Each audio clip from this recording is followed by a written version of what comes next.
Assalamualaikum dan salam sejahtera. Yang saya hormati ibu bapa dan penjaga SK Kulai 1. Saya mohon maaf kerana saya terpaksa mengambil waktu-waktu ataupun momen-momen yang mungkin sangat berharga untuk para ibu bapa untuk luangkan sedikit masa menonton video amanat daripada saya dan juga pesanan yang saya kira sangat penting untuk semua ibu bapa dan penjaga SK Kulai 1. Okay, baiklah. Tuan-tuan dan puan-puan yang saya percaya sangat komited dalam membantu anak-anak cemerlang dalam pelajaran dan juga dalam semua bidang. Kita telah pun memulakan PDPR yang untuk pusingan yang kedua bermula 13 hari bulan yang lepas. Okay, dan ianya akan berterusan selama 25 hari sehingga Julai. Tuan-tuan dan puan-puan, sepanjang PDPR yang telah sekolah laksanakan, kami pihak sekolah mempunyai dua perasaan. Satu, kami gembira kerana 81% murid-murid SK Kulai 1 terlibat dengan PDPR. Ini adalah pencapaian yang sangat membanggakan. Terima kasih saya ucapkan kepada semua ibu bapa yang memang sangat komited membantu anak-anak mengikuti PDPR, dan saya tahu itu bukannya satu perkara yang mudah. Saya percaya di mana tidak ada guru-guru di hadapan dan ibu bapa lah yang terpaksa menggantikan tempat guru-guru membantu anak-anak menerangkan apa sahaja yang guru-guru terangkan melalui talian di alam maya. Kedua, perasaan yang sedikit kecewa dan sedih apabila ada lebih kurang 122 orang murid yang tidak dapat mengikuti PDPR dengan baik. Tuan-tuan dan puan-puan, ada banyak faktor, banyak punca. Kami telah pun menjalankan survey, kajian di mana guru kelas telah pun utarakan apakah masalah-masalah pembelajaran yang dihadapi oleh anak-anak di rumah sehingga tidak boleh mengikuti PDPR. Kami telah menjalankan kajian. Hasil daripada analisis kajian yang telah kami buat, data yang kami kumpulkan, kami dapati antara masalah yang dihadapi oleh ibu bapa adalah masalah internet, masalah telefon, bilangan telefon, masalah keluarga, tidak mengikuti PDPR langsung, maksudnya memang tidak ada langsung. Kemudian tinggal bersama nenek dan cuti sakit.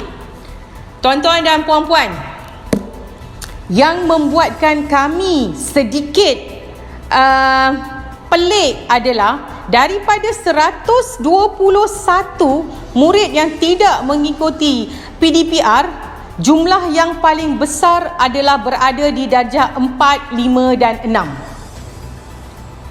Tuan-tuan dan puan-puan mungkin tidak percaya, untuk murid tahun 1, kita cuma ada 5 orang sahaja yang tidak dapat mengikuti PDPR.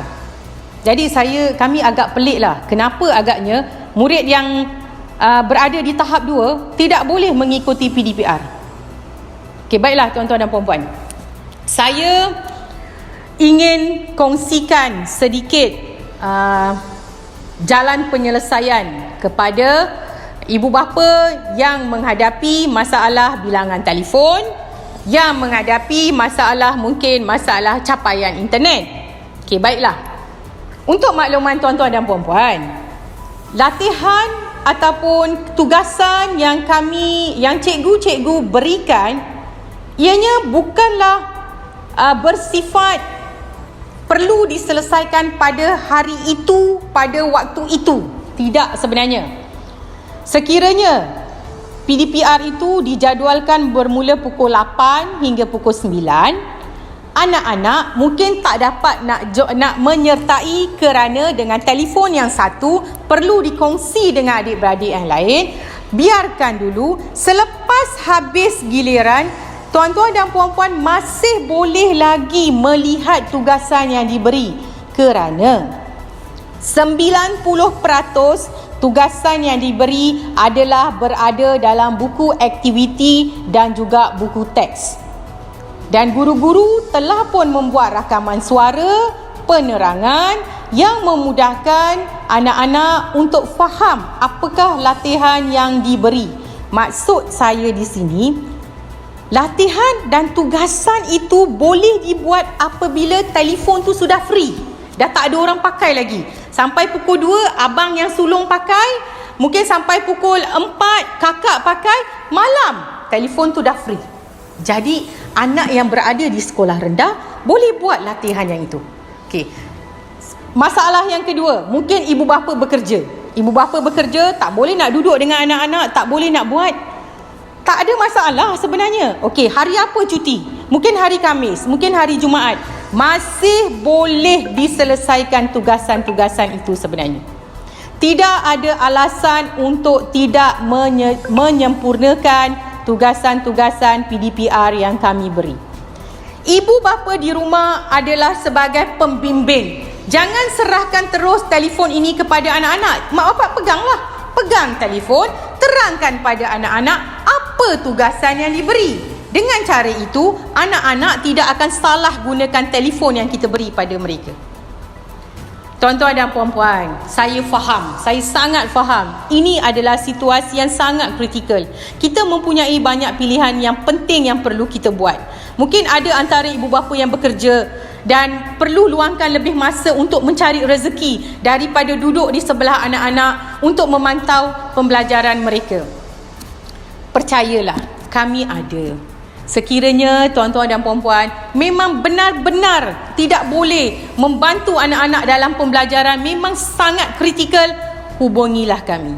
InsyaAllah kami sedia membantu. Kami akan cuba jalan yang terbaik untuk memastikan tiada seorang pun murid SK Kulai 1 yang tertinggal dalam pembelajaran.